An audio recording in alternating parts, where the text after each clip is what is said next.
Got a cool giant hill shot. Oh yeah. Hope this isn't all very fall-throughable. I didn't even think about that. Ooh. Yep, very fall-throughable. That's fine. I can fall into a pile of snow. I think I've done worse things.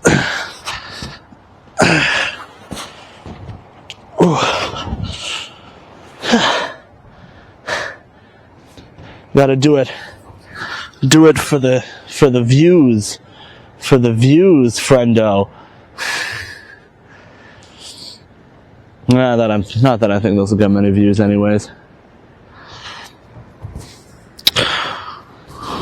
But hey, at least you can hear what I am saying, no matter how far away I get from the receiver. That's new. That's a fun little trick I figured out. Whew.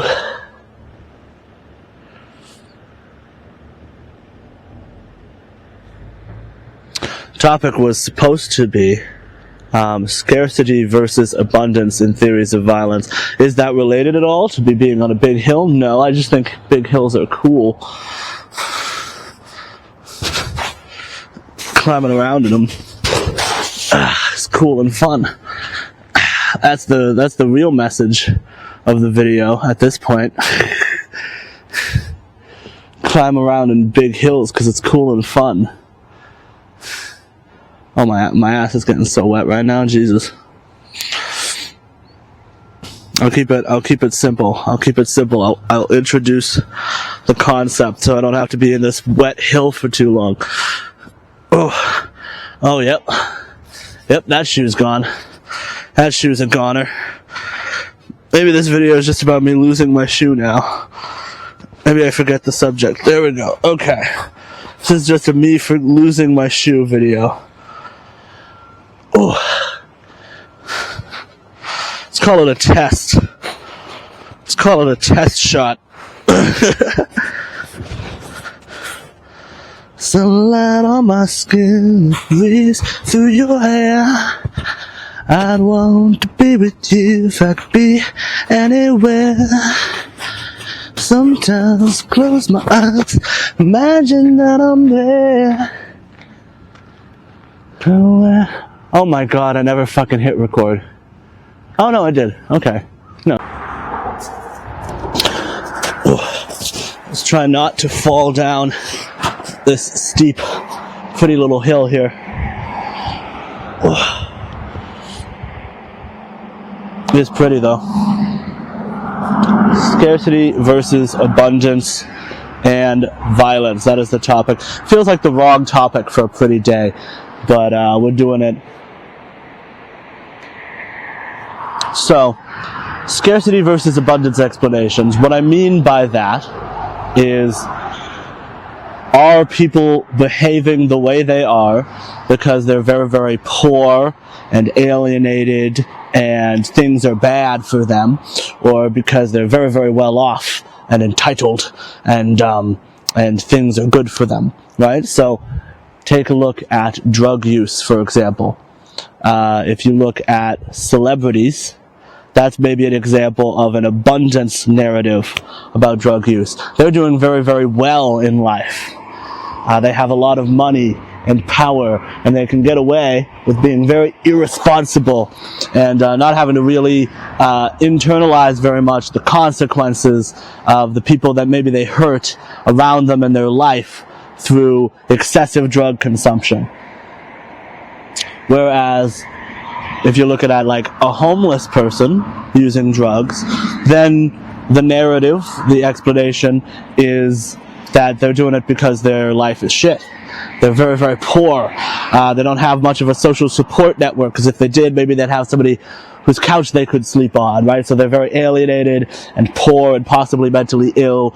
And that's then the explanation for the drug use, right? So note that in that case, if we're looking at like a partisan bias towards things, I think probably the left is more likely to endorse the scarcity narrative on that front, right?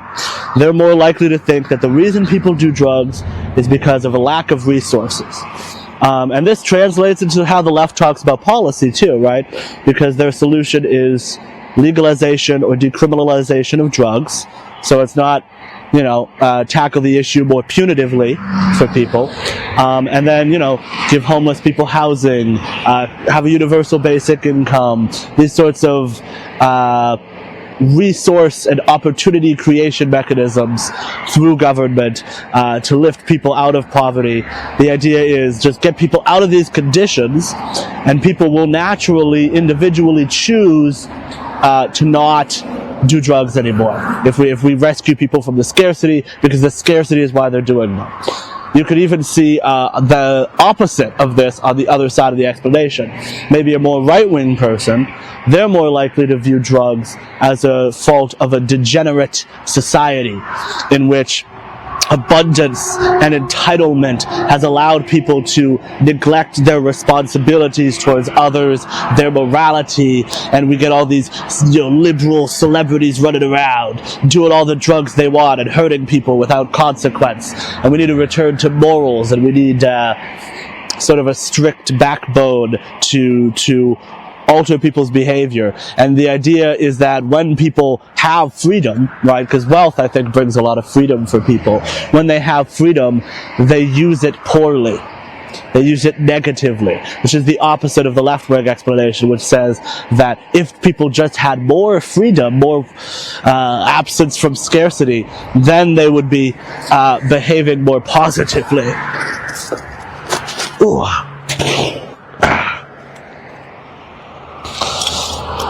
Very different explanations, really. Whew. I repeat, it is pretty. Ooh.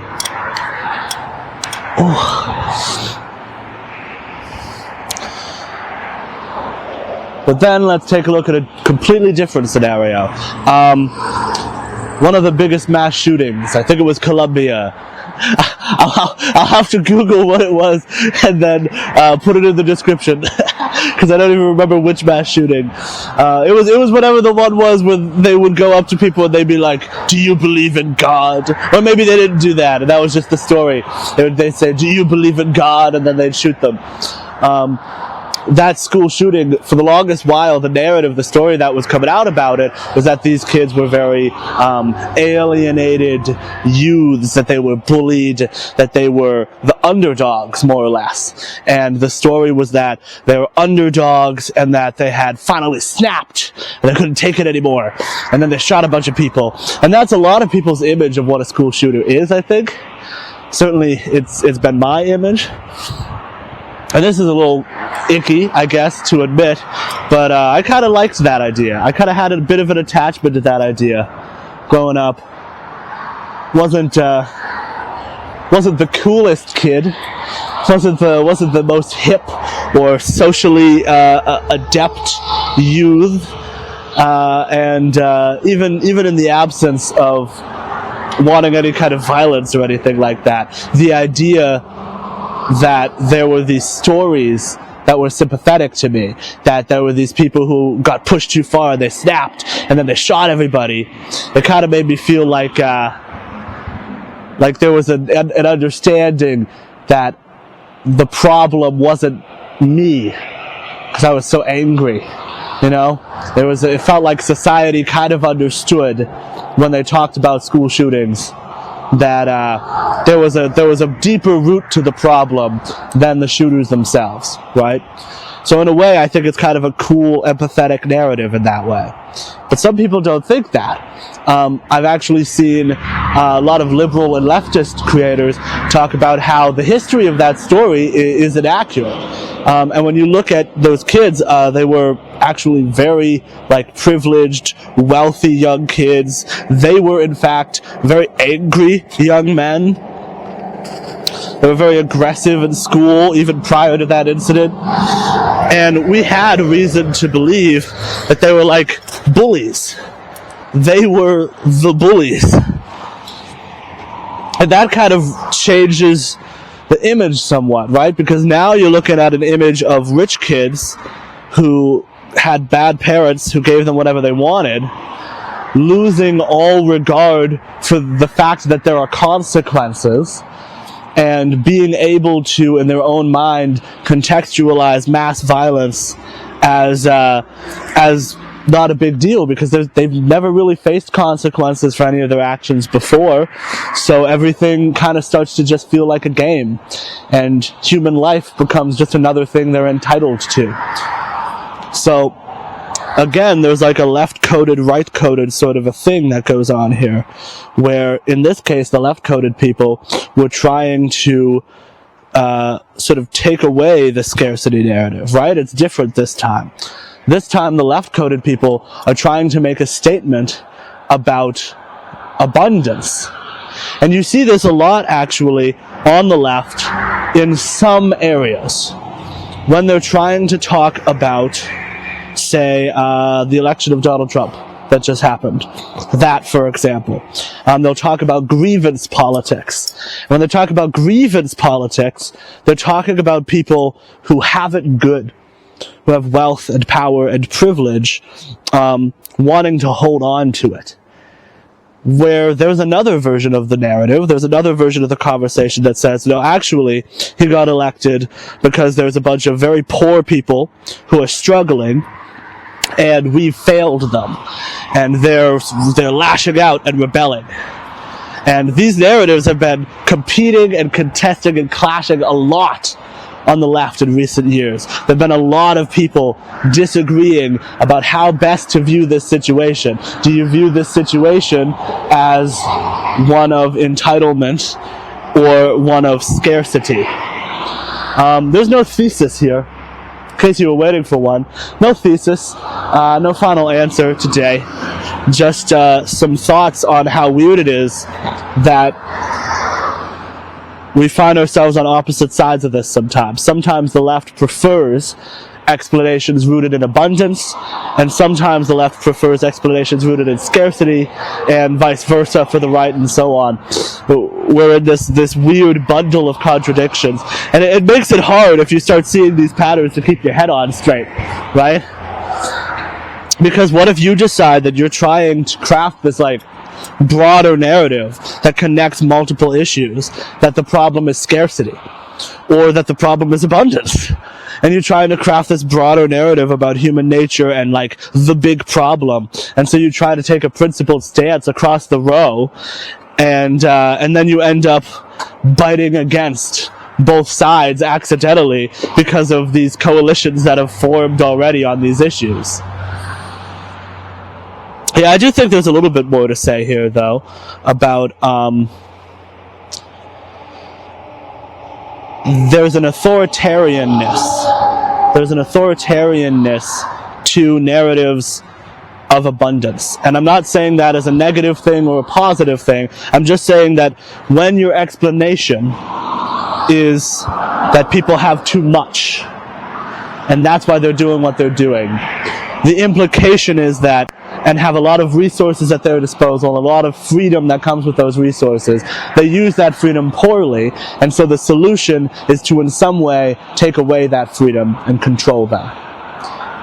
And again, I'm not necessarily saying that's a bad thing. I'm not a voluntarist. I'm not an anarcho-capitalist. I don't always think use of authority is an inherently bad thing. I just want people to be mindful of that, because there are a lot of people on the left for whom authority is a very bad thing, especially on social issues, for whom taking away people's freedom is a very bad thing.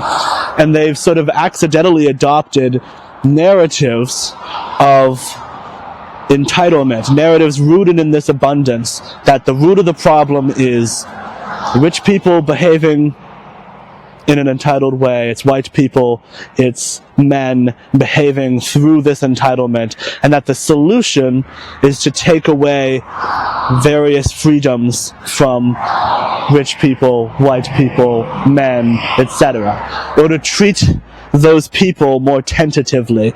And I think that's where a lot of what you might call wokeness comes from.